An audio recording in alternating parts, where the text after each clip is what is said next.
দীর্ঘ 50-এর অধিক 52 বছর পর্যন্ত অতিক্রান্ত হয়েছে, কিন্তু আসলে মানুষের ভাগ্যের পরিবর্তন হয় না। আর পিয়ার পদ্ধতিতে নির্বাচন হলে সকল দলের অংশগ্রহণ থাকবে, এককভাবে কোনো দল প্রভাব সৃষ্টি করতে পারবে না। আপনারা দেখতে পাচ্ছেন আমার পিছনে বিরাট একটা মিছিল নিয়ে আসছে, আমরা দেখতে পাচ্ছি বিরাট একটা মিছিল নিয়ে আসছে। আমরা তার সাথে কথা বলার চেষ্টা করি তারা কোথা থেকে এসেছে এবং তাদের উদ্দেশ্যটা কি। আসসালামু আলাইকুম রহমতুল্লাহ। আপনারা কোথা থেকে এসেছেন? ইসলামী ছাত্র আন্দোলন বাংলাদেশ, বরিশাল জেলা। বরিশাল জেলাতে আমরা আসলে কতটি গাড়ি এসেছেন আজকের মহাসমাবেশে? আমাদের সংখ্যার দিক থেকে যদি বলি, বিগত সময়ের চেয়ে আমাদের 2 থেকে 3 গুণ গাড়ি আমাদের এসেছে আজকের সমাবেশে, এবং বিভিন্ন উপজেলা ওয়ারি, আমাদের ইউনিয়ন ওয়ারি গাড়ি এসেছে এবং লঞ্চ এসেছে বরিশালের বিভিন্ন জায়গা থেকে। আপনাদের আজকের এই প্রোগ্রামে আসার মূল উদ্দেশ্যটা আসলে কি?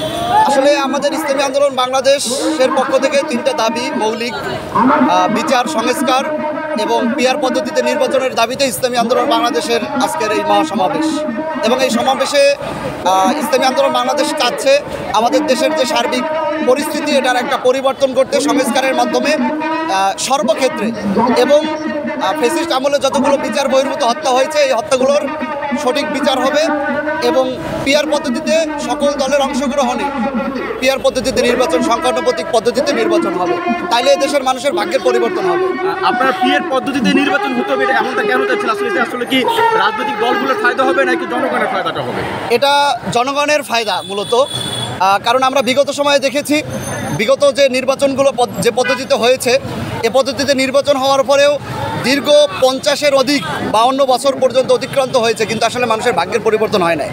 এবং সকল দলের অংশগ্রহণ জাতীয় সংসদে না থাকার কারণে একটা দল এককভাবে একচেটিয়াভাবে তারা সর্বক্ষেত্রে তাদের ক্ষমতা অধিষ্ঠিত হওয়ার চেষ্টা করেছে, তাদের প্রভাব বিস্তার করার চেষ্টা করছে। আর পিয়ার পদ্ধতিতে নির্বাচন হলে সকল দলের অংশগ্রহণ থাকবে, এককভাবে কোনো দল প্রভাব সৃষ্টি করতে পারবে না, যার ফলে দেশের রাজনীতিতে একটা সহাবস্থান তৈরি হবে, দেশের মানুষেরও ভাগ্যের একটা পরিবর্তন হবে। আপনার কাছ থেকে জানতে চাই, একটা কথা আছে আপনাদের রাজনৈতিক দল সম্পর্কে যে মুরিদ আছে ভোট নাই, এই কথার যৌক্তিকতা কতটুকু মনে করেন? আসলে এই কথা যারা বলে তারা কি তাহলে আওয়ামী লীগের আমলে সুষ্ঠু নির্বাচন হয়েছে এটা বিশ্বাস করে? অবশ্যই আমরা মনে করি গত 2 টার্মের 3 টার্মের যে নির্বাচন, আওয়ামী লীগ যে নির্বাচনগুলো করেছে এগুলো সম্পূর্ণ পাতানো নির্বাচন ছিল। এগুলোর নির্বাচনে জনগণের সঠিক আস্থার প্রতিফলন ঘটে নাই, যার কারণে ইসলামী আন্দোলনের তার যে সঠিক ভোটের প্রকাশটা, রেজাল্ট প্রকাশটা পায় নাই। ইনশাআল্লাহ আগামী নির্বাচনে ইসলামী আন্দোলন তার আসল জনসমর্থন প্রকাশ করবে এবং ইসলামী আন্দোলন বাংলাদেশে ভোটের মাঠে এক বিশাল বিপ্লব তৈরি করবে ইনশাআল্লাহ। যে হাত পাখার যেই গণজোয়ার সৃষ্টি হবে, সেই গণজোয়ার ইসলামী আন্দোলন বাংলাদেশ, এদেশের মানুষ হাত পাখার বাতাসে এদেশের শান্তির বাতাস বয়ে যাবে ইনশাআল্লাহ। আপনারা কি মনে করেন দেশও যাতে হাত পাখার উপর আস্থা রাখবে?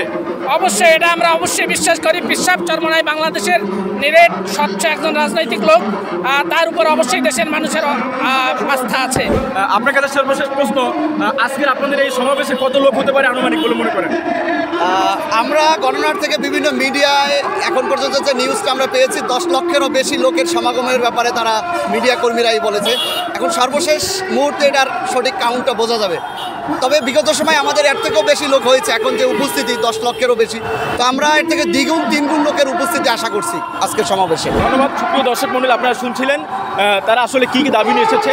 তারা রাষ্ট্রের সংস্কার চায়, পিয়ার পদ্ধতিতে নির্বাচন চায়, এবং তারই পাশাপাশি গণহত্যার যে ফ্যাসিস্টের যে গণহত্যা হয়েছে তারা দ্রুত তার বিচার ব্যবস্থার দাবি করছে। হুসেন মোহাম্মদ আরমান, 10 নেই।